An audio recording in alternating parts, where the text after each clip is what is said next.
दौर हाजिर में बढ़ती बेरोज़गारी एक तशवीश का बायस बनी हुई। ऐसे में जो पढ़े लिखे बेरोज़गार नौजवान हैं वो सरकारी नौकरियों के हसूल के लिए जद्दोजहद करते हैं, लेकिन ऐसे में कई नौजवान ऐसे होते हैं जो न सिर्फ अपने बल्कि दूसरों के लिए भी रोज़गार के वसाइल पैदा करते हैं और अपने इलाके में नहीं बल्कि पूरे जम्मू कश्मीर में अपना नाम रोशन करते हैं। ऐसी मिसाल हम आपको देंगे कि ज़िला अनंतनाग के कोकरनाग इलाके में आबिद हुसैन नामी एक नौजवान जो हमारे साथ अभी इस वक्त मौजूद हैं, इंटीग्रेटेड फार्मिंग के ज़रिए एक नहीं बल्कि आज वो अपनी मेहनत से 5 फार्मर्स के मालिक बन चुके हैं। इनसे जानना चाहेंगे। आबिद साहब, आपका खैर मकदम। वालेकुम सलाम, अस्सलाम वालेकुम। आप ये बताइए, जब नौजवान कोई पढ़ता है, आपने भी अच्छी तालीम हासिल की है, तो वो फिर नौकरी के बारे में सोचता है, ये सोच कैसे आई आपको? एक्चुअली अगर हम देखेंगे तो पहले जब नौकरी के बारे में इंसान सोचता था तो इतनी सारी स्कीम्स अवेलेबल नहीं थे। तो अगर हम डे बाय डे देखेंगे तो सरकार को पता है अभी कि हम उतने जॉब नहीं दे सकते, उतनी नौकरियां फराहम नहीं कर सकते, तो इसीलिए सरकार ने बहुत सारी स्कीमें निकाली। लेकिन आजकल क्या होता है कि आजकल हर कोई चाहता है कि मैं आराम से कमाऊँ। आराम से कोई कमाने का फ़ायदा नहीं है, ना ही किसी को आराम से मिलता है। क्योंकि आजकल का अगर हम नौजवान देखेंगे वो ड्रग्स में मुब्तला हो चुका है। तो ड्रग्स में मुब्तला होने के बावजूद भी वो अपनी ज़िंदगी जो ज़ाया करता है। इसलिए सरकार ने बहुत सारी स्कीमें निकाली थी कि लोग आगे आ जाए, चाहे वो पढ़े लिखे हो या अनपढ़ हो, कोई भी हो, इन स्कीमों का फ़ायदा उठाए और औरों के लिए भी रोज़गार दे सके। तो उसी सोच को देखते हुए मैंने ये सब चीज़ें शुरू कर दी। तो शुक्र खुदा का कि अगर आपको पता ही होगा कि कुछ साल पहले आप यहाँ पे आए थे, तो उस दौरान मेरा जो ये फार्म था, ये अंडर कंस्ट्रक्शन पूरा था, पूरा फार्म। तो तब से लेकर अल्हम्दुलिल्लाह अभी कंस्ट्रक्शन में हो रहा है और स्टिल ये प्रोसेस में है, अभी हो जाएगा। तो इसके ज़रिए मेरा खुद भी रोज़गार बन गया और मेरे साथ-साथ और 5-6 लोगों का रोज़गार बन गया। और 5-6 लोगों को क्या मैं बोलूँगा कि इसमें से मेरे साथ जो अभी जुड़े हैं, 10-11 घर मेरे साथ अभी जुड़े हैं। तो क्या-क्या मिलता है आपके एक की छत के नीचे? आपने किस तरह के फार्म्स आपने यहाँ पे मेरे इंस्टॉल? छत के नीचे एक्चुअली एक तो पहले शी फार्म है, पोल्ट्री फार्म है, डेयरी फार्म है और ट्राउट फार्म है, रेनबो ट्राउट और मशरूम फार्म है। तो ये 4-5 चीज़ें मेरे अंडर है। अभी मैं ये सब चला रहा हूँ। तो इन सब चीज़ों को चलाते साथ-साथ मैं और लोगों के घर भी चलाता हूँ, क्योंकि मेरे पास लड़के बहुत काम करते हैं, 5-6 लड़के, और जो है ज़मींदार है ये भी कमाता है, मैं भी कमाता हूँ, मेरा घर भी चलता है, मेरी सेविंग्स भी होती है।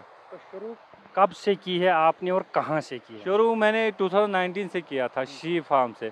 तो उसके बाद शी फार्म के बाद मैंने रेनबो ट्राउट से स्टार्ट किया। रेनबो ट्राउट के बाद मैंने डेयरी स्टार्ट किया। डेयरी के बाद मैंने मशरूम स्टार्ट किया। मशरूम के बाद मैंने पोल्ट्री स्टार्ट किया। तो आइंदा इंशाल्लाह आगे देखते हैं कि और बहुत कुछ स्टार्ट हो सकता है। तो किस तरह से हैंडल करते हैं इतनी सारी फार्म्स आपके यहाँ? शुक्र खुदा का, मेरे एम्प्लॉयज़ मेरे साथ है, मेरे माँ-बाप मेरे साथ है और मैं खुद इसके साथ जुड़ा हूँ। जब तक इंसान एक खुद इसके साथ ना जुड़ सकेगा तो ये प्रोजेक्ट तब तक कामयाब नहीं है। तो आपकी तालीम मेरी तालीम बीकॉम हुई है, जीडीसी बॉयज़ से। जी हाँ। तो तालीम हासिल करने के बाद कब ये ख़्याल आया आपको और तालीम आपने? हासिल करने के बाद मैंने भी नौकरियाँ की, मैं भी नौकरियाँ ढूँढता रहा। लेकिन जब मैंने अपने कश्मीर में हालात देखी कि बेरोज़गारी बहुत है, यहाँ पे बेरोज़गार नौजवान बहुत है, तो उन हालातों को देखकर मैंने सोचा क्यों ना मैं ही कुछ करूँ, क्या पता मुझे देख के कोई और भी कुछ कर सके। तो उसकी वजह से मैं भी सेटल हुआ, मेरे साथ और भी लड़के सेटल हो गए। तो ये सब देख के मैंने ये सब सेटल किया। तो सरकार की जानिब से जो नई स्कीमें आ रही हैं, होलिस्टिक डेवलपमेंट प्रोग्राम के तहत भी अब काफ़ी सारे स्कीमें हैं, क्या लग रहा है आपको इससे कितना मुस्तफ़ीद होंगे आप? सरकार ने वो बहुत बड़ा स्टेप उठाया, जो है एचडीपी सहूलियत उन्होंने लाई कि अभी तक जब हम पहले किसी डिपार्टमेंट के पास जाते थे तो हमें एप्लीकेशन सबमिट करानी थी। अभी किसी टेक्निकल विंग के पास अलग से एप्लीकेशन सेटअप करानी थी। तो सरकार ने ये बहुत आसान सहूलियत बनाई कि उन्होंने एचडीपी प्रोग्राम लाया कि घर बैठे भी एक नौजवान अप्लाई कर सकता है किसी प्रोजेक्ट के लिए, जिसमें वो अपना माहिरी दिखा सकता हो। तो तो अपने प्रोजेक्ट के बारे में बताइए, मुस्तकबिल में क्या रहेगा आपका फिर मुस्तकबिल में इसको बढ़ाने के लिए? मुस्तकबिल में ये इंशाल्लाह रहेगा, ये पूरा इनऑर्गेनिक बन जाएगा। ऑर्गेनिक वेजिटेबल यहाँ पे रहेंगे, यहाँ पे बहुत सारी चीज़ें रहेगी, यहाँ पे एपीकल्चर रहेगा।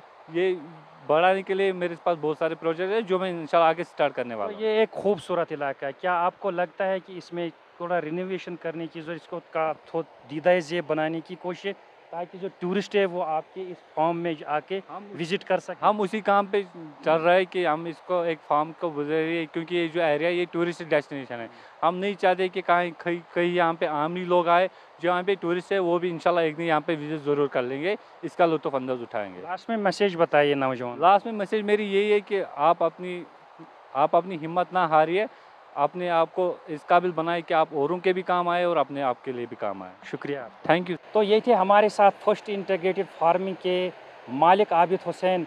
तो इनका यही कहना है कि हिम्मत और हौसले बुलंद हों तो कोई भी मुश्किलात इंसान के रास्ते में रुकावट नहीं बन सकती। इनकी यही मैसेज है उन नौजवानों के लिए जो पढ़े लिखे हैं और वो एहसास कमतरी का शिकार हुए हैं। तो इनका कहना है कि सरकारी स्कीमों के ज़रिए जो है वो इस्तिफ़ादा ले सकते हैं और न सिर्फ अपने लिए बल्कि दूसरों के लिए भी रोज़गार फराहम कर सकते हैं। मीर इशफाक, ETV भारत को करनाक, अनंतनाग।